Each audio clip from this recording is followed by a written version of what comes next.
And welcome back to PSA TV. I am your host, Christy Singh. This is the Wake Up Call, of course, here. Joining me on set this morning, I've got Mr. Peter Farmer. He is the Secretary General of the Aviation, Communication and Allied Workers Trade Union, ACAWU. Good morning to you, Mr. Farmer. Good morning. How are you this morning? I'm fine. Any traffic coming in this morning? I was able to get here on time, so let's say that the traffic was manageable. Oh, happy that you're here this morning. Last Friday, you held a press conference at the Communication Workers Union building with regards to ACAWU. If you can just tell us in brief what exactly the press conference was about. The press conference was to bring to the attention of the public the problems that the workers face at Caribbean Airlines Limited. When Caribbean Airlines started in 2007, they said that they were a new company, and they refused to recognize any of the unions. One union particularly, which was the ACAWU, right? Communication and Transport General Workers Trade Union. And they challenged the issue in court. For some reason, ACAWU didn't join the application at the time, but there was a judgment in 2017 which stated clearly that CAL was a successor company or is a successor company of BWI.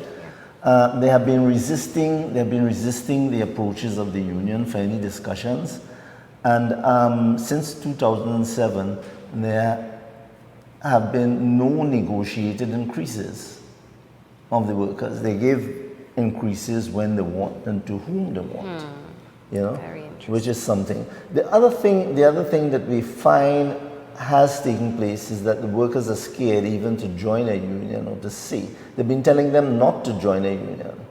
And the workers are not willing even to let it be known that they're members of a union.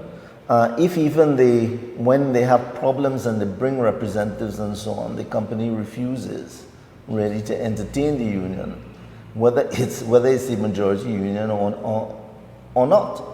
You know, there was an instance where a guy, he was suspended, and he asked for our assistance. We went in, and the company in the first place wanted to limit the union representation. And the other thing that they did was that you go into the meeting after they decided to allow representation. They looked past you and just only spoke to the guy. You know, so we had to pull the guy off. So it's almost as if trade unions are invisible in CAL's eyes. Invisible. You know, in this day and age, in this day and age, you know, you have them setting up, they're setting up a plantation really.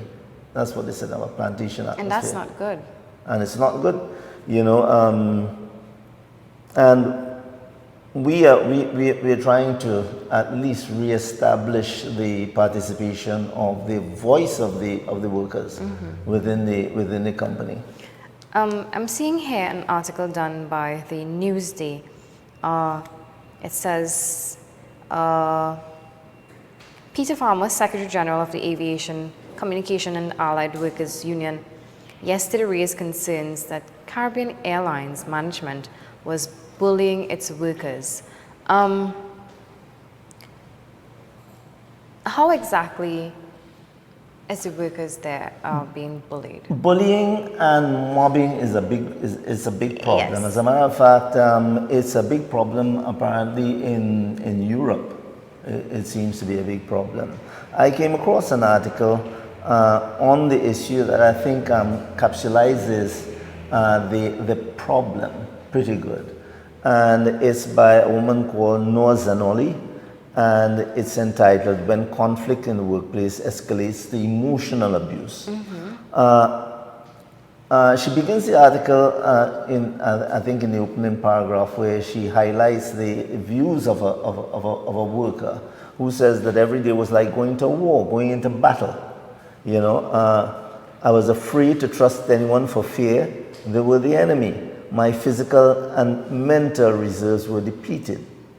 Now, within the article itself, it spoke about the psychologists who pioneered research about this workplace issue. Heinz Lehmann is his name, described it as psychological terror, involving hostile and unethical communication directed in a systematic way to one individual or few individuals. And this is exactly what's happening within CAL. You know, a lot of damage is being done. I think that the mental health of workers. Oftentimes we tend to underscore the importance of mental health. And this here is a clear case of mental health issues going on, and it's being deliberately ignored, and it's being, sad to say, inflicted upon from the upper heads. Yeah, well, you know, and strangely enough, this is one of the things that I thought that the press missed. You know, the fact that I was attempting to bring the mental issues to the forefront. Yeah. Apart from the usual industrial relations issues, you know, I think that it affects both the health of the individual, the physical and mental health, also the economic health of the individual, and also the safety of the traveling public. I think it's a pretty big issue, because one of the things we highlighted in that interview was the fact that they had cages around aircraft. Now they said that it was a requirement by the CAA. Now I know of nowhere that they actually put cages around the world, but what it speaks to happens to be the trust that they have with the workers themselves, and they feel that there would be damage. But I think that what is happening is that you have that guilt complex that is stepping in. They know what they've done and they feel guilty, and then they become fearful.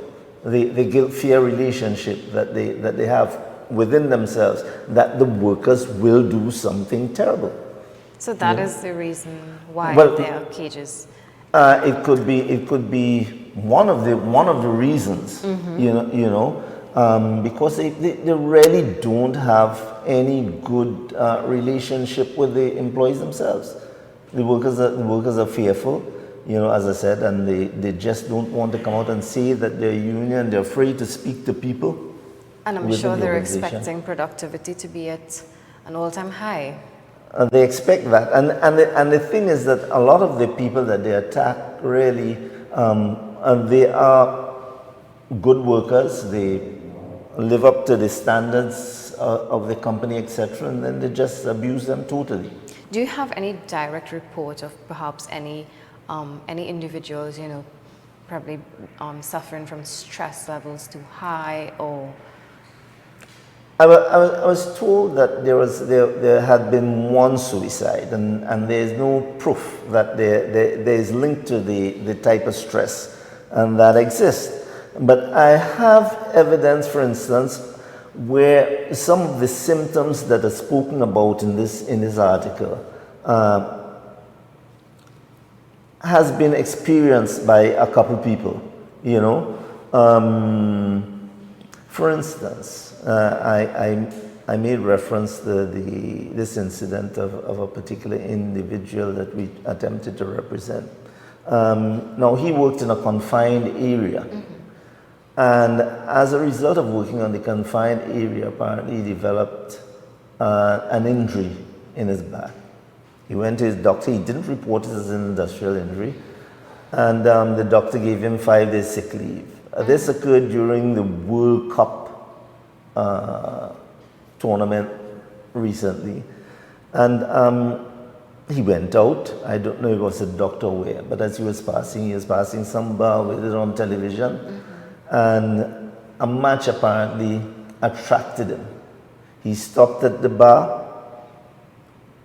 and the next thing that happened was that the company wrote him saying that he was seen at this drinking establishment.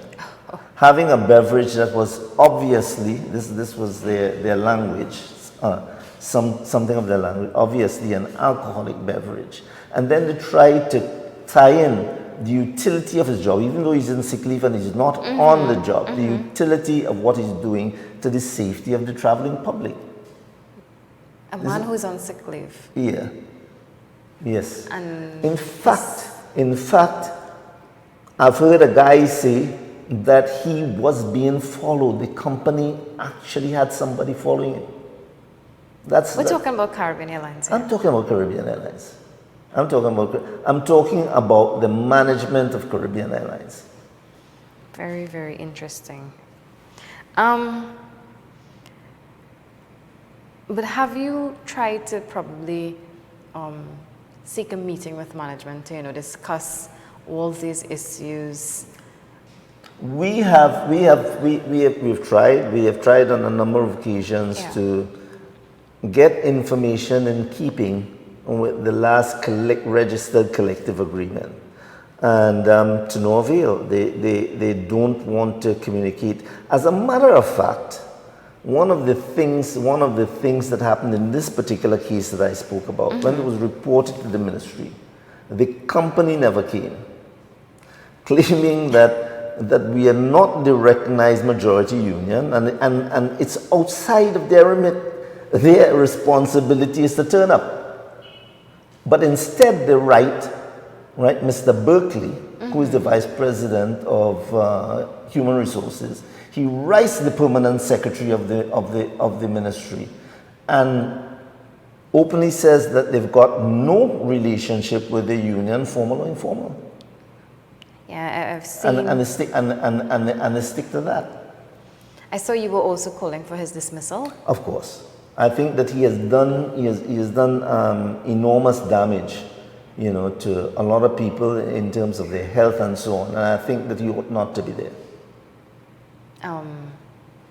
Well, going back to the issue of bullying on the workplace, what are some other issues that you pointed out at the press conference? Or not just at the press conference, but what are some other issues that you would have seen or you would have heard from the workers' end?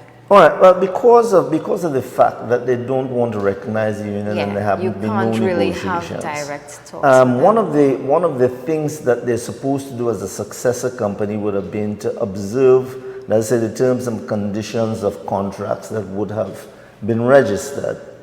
One of the things that they're supposed to be paying happened to be a cost of living allowance. Right. And they never did pay that. So no COLA. No COLA. So that from 2007 to date, without enhancement of the base, they owe anyone who has worked from 2007 to December 2018, they owe them about $37,600. Wow. Any worker who's done that, and they refuse to pay that. And no plans to profit. Yet they speak about they're making a profit. One of the things is that they're not honoring these things, and they're using it, so they're stealing the workers' money to reflect a profit. And they're only doing that because they know that they would be going, and when they go, they probably will leave with a resume that says that they made a profit for Cal and so on, And I always make this point that, okay, fine, you're making a profit, but to whose expense? And in this case, it's clearly the workers. It's clearly. So you're treating the workers as though they're objects, and that's all your concern is making a profit.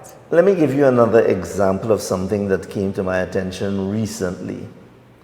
Now, they are, as I said in the press conference, they're gaming the system, right?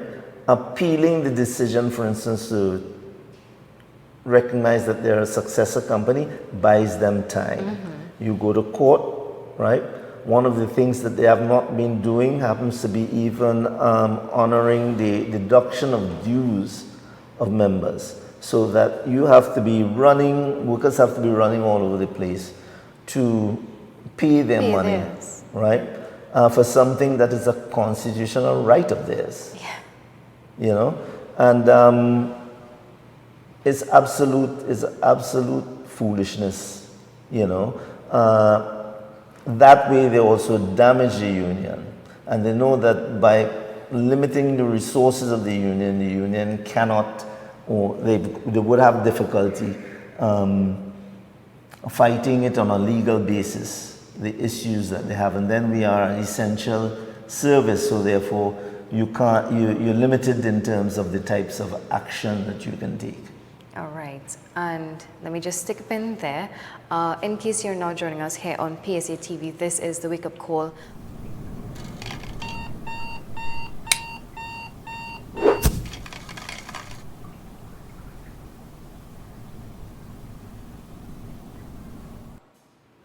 And welcome back to PSA TV. This is the Wake Up Call here. On set, I've got with me the Secretary General of the Aviation Communication and Allied Workers Union, ACAWU, Mr. Peter Farmer. And before we went to news, we were talking about some of the challenges faced by the trade union in terms of, let's say, you know, bullying in particular, because that was what was one of the major concerns highlighted, of course, in Friday's press conference. So, Mr. Farmer, you were telling me about some of the major concerns there the trade union has.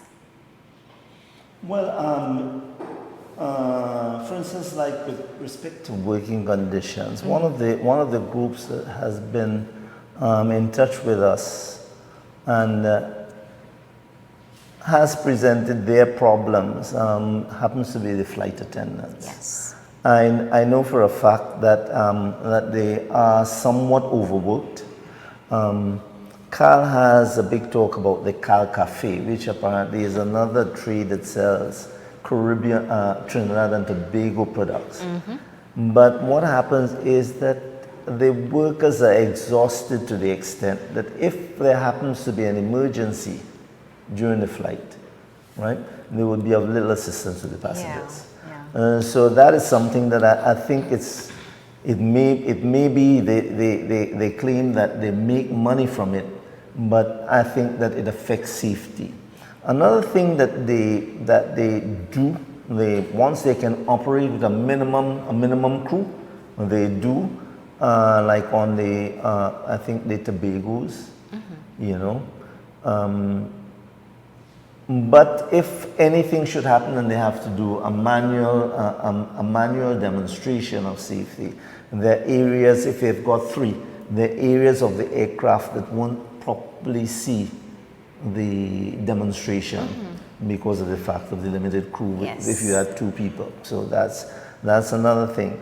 And another thing that we see happening is that there was a maximum duty period of 15 hours for flight attendants. They're working them 17 hours in some cases. Wow. You know, 17 hours in some cases. On the Tobago, on the Tobago route, they've got a roster. Some rosters where they've got a 4 rotation Tobago, Port of Spain, and back 4 times, and that also they're exhausted. They have no time to eat or anything like that, and it's just a bit too long, you know. And the flight attendants would like to see that go. They've got problems with the trolleys where they are overstacked sometimes, and that happens to can cause injuries to them, and some of them do suffer injuries. And they reported instances. Would you believe sometimes they do, and this is all to save money, you know. It's all to save money. And they put on unserviceable trolleys on the aircraft, so that workers have to work with these unserviceable equipment. On the ground, when people are promoted, you know, they claim to have given them a new contract. Yeah.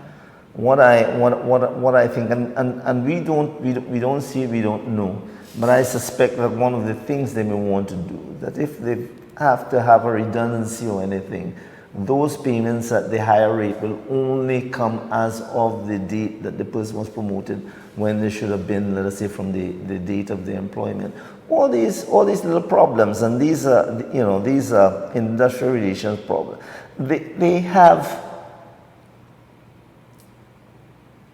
disregarded the mechanisms that have been put in place for proper industrial relations, which happen to be the Industrial Relations Act, and they feel that they can just break the law and get away with it with impunity, break the law with impunity. And I think that is where they would also, not try to recognize a trade union, because obviously a trade union is now, or any trade union will now point out to you, well, okay, you're breaking laws here, but do you think now that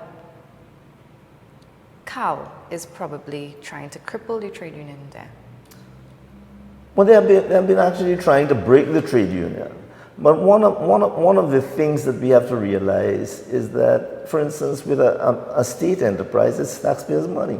Yes. And the trade union offers real-time monitoring of how that money is being spent or where it is being spent.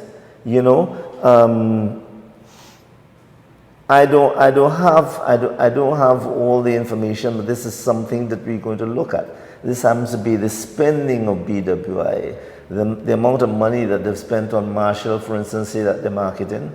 There happens to be some customer experience launch that I understand that they spent millions of dollars on. I don't have the information right now on it, but once it's collected, once it's gotten, we bring that to the attention in terms of how they're spending the money and where they're spending the money, and very often at the expense of the not only taxpayers, but to the detriment of the staff themselves, whom they're not adequately compensating for what they do.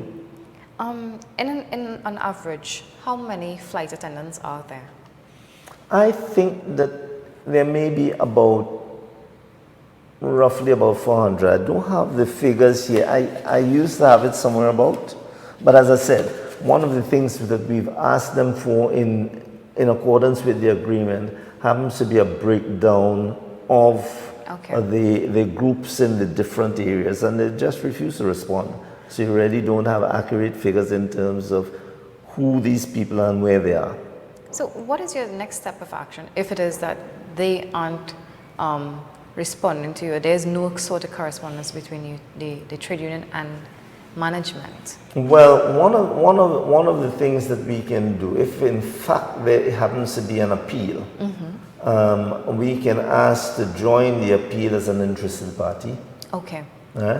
If there's no appeal, we can go to the court and ask for a declaration that the judgment applies to us, since the circumstances are similar. As a matter of fact, I think that the court was vague enough or general enough so that the ruling could apply to unions that were not party to the application. One of the things that we did, rather than go to the court, we just asked for an amendment of the RMU certificate. Okay.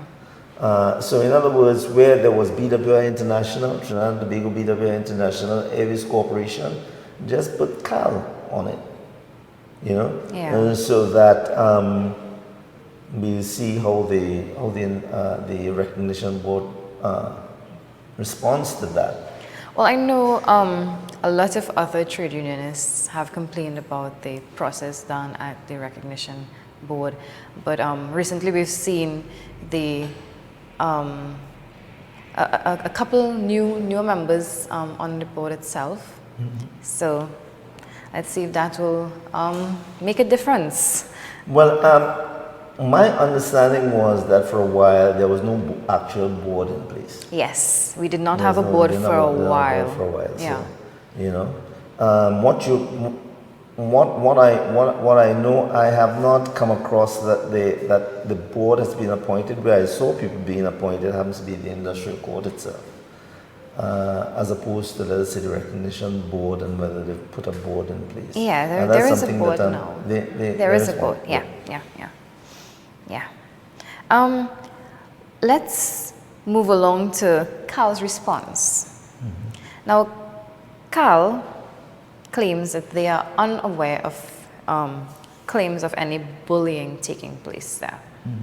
Well, the thing is that if they think that their actions are appropriate, of course they would not think that there happens to be I always say bullying. that, if you don't see a problem, then you obviously would say, well, there is no problem, so what do you want me to respond to? There is no problem. So in Cal's agenda, this is normal.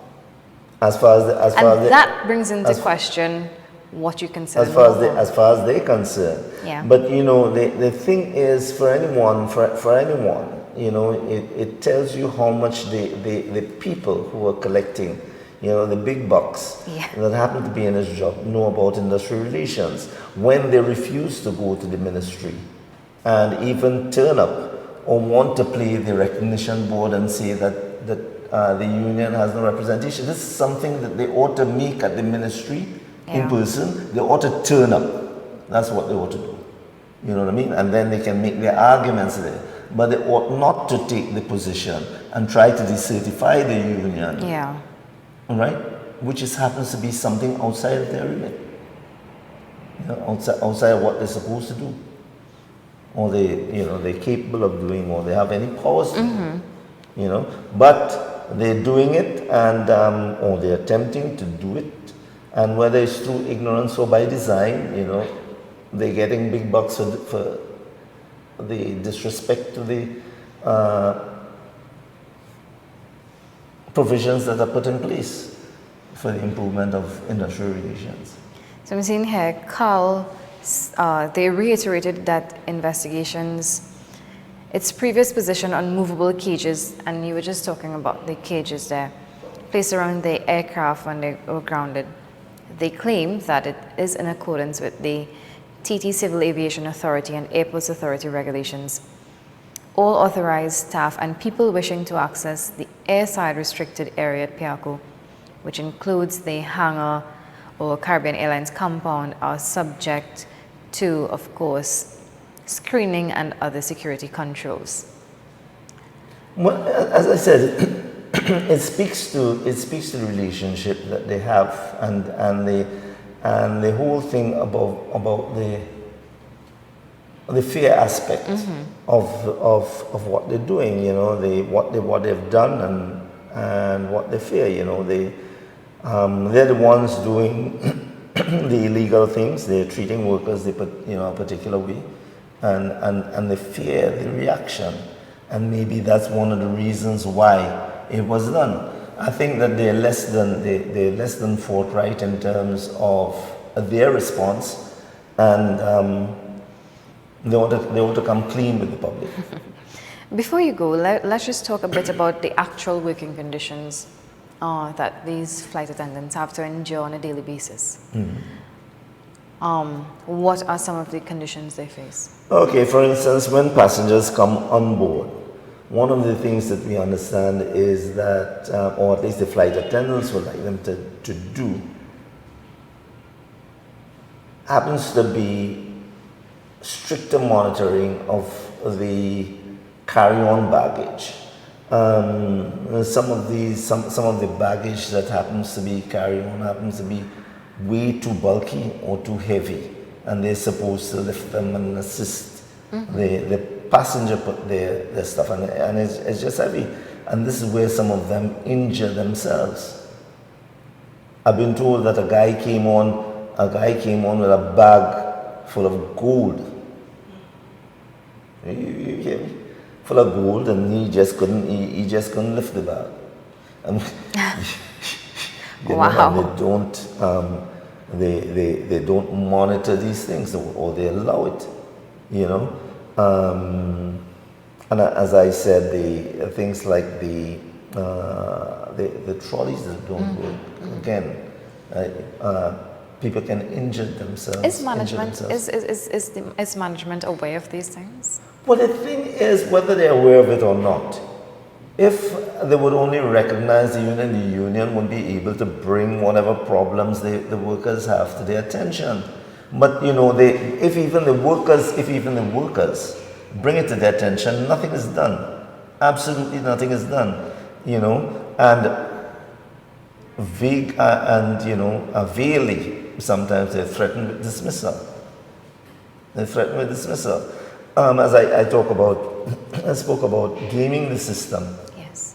You know, sometimes with transfers and so on, people are placed, they receive less money as opposed to, let us say, giving them whatever they may have, let us say, as a personal allowance, you know. And if they question it, sometimes they really threaten them with dismissal.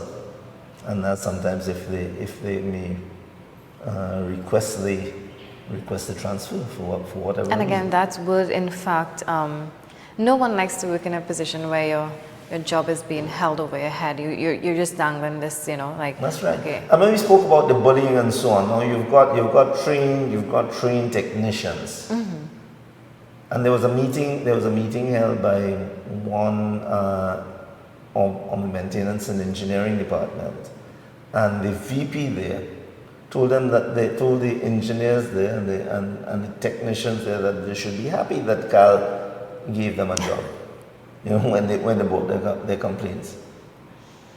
Yes, you And do have a lot of foolishness, and this is just second-hand information as opposed to that I have. But they did complain. You know, the engineering people, in engineering and maintenance, that that was the sort of thing. Another thing, but it also speaks to how they see people, and they see people on the basis of class as opposed to, let us say, workers, genuine workers with a problem, you know, and it's not to say that I object to what is said, but it's how it is said, and the reference and the references that they made, you know. I understand that a particular human resource person at one time, a person who headed the human resource department sometime during the period, and said that they were no different from, told the engineers they were no different from postal workers. I don't know in what context. What is it's that not, it's not that you supposed to object. It's not that you objected, but I'm saying that they see people as class, maybe because they look at them all greasy or whatever it is, and they think that they don't have the type of skills that, you know. It's very unfortunate. And they ought not to have certain claims to certain provisions or benefits. I don't even know how to start to interpret a sentence like that. Something like that, because, I mean, you can't just sit down there in a high horse and now be pointing fingers because you think someone else's job is less than yours or less important. I'm not even going to get it. No, it's not. It's not a scientific because we assessment at all. all do play an important role in our jobs. Of course. At the end of the day, what we work for? Money. The whole economy and all work is honorable, all work is decent. Yes. You know what I mean? Yeah. So that I just couldn't understand it. I'm not even going to try to. I'm not even bothering with it. Really, Mr. Farmer, if I can just ask you, in your opinion, what is the most critical thing challenging these flight attendants? Well, as I said, all workers. All workers, the most critical thing, and not only the workers, but the traveling public themselves happen to be the bullying and the mobbing, right? That has a great impact on the health, the psychological health, the mental health, and so on, the welfare of the people, and who knows to what extent it is carried over to their children and so on. You know, recently I learned of a situation in a totally unconnected area, and this was in at UWI, you know, where a particular lady was having a problem with her boss, and the child said, well, why don't you leave the job? They were prepared to, Yeah. they were prepared for that because of the stress. And this is the child who says that is a minor. Wow. Very unfortunate. And they seem not to appreciate or know their function or what they're doing. Some of these supervisors or bosses or whatever you want to call them. I mean, bullying on no level is supposed to be accepted, and it's even worse when you have it being imposed on from the upper heads to workers who, I tend to see people as equals. In my opinion, nobody is better than anybody. You could obviously hold a higher position. That doesn't mean you're a better person than I am. So when it comes down to bullying, it's something that I do hope that Carl looks into. I mean, it's a far-fetched hope, but I hope that the powers that be sit back and listen, and perhaps even request information from us that we would be able to present to them, and they deal with it in an honest fashion, without any repercussions to the people who may be involved, or who they may, and the people involved may not necessarily bring the information to us, but you may find, because names may be called, that they may want to victimize some of these people, and ought not to, that ought not. What we're here to do happens to be solve problems, to solve problems of the airline themselves, and assist the company in managing its human resources in a proper way.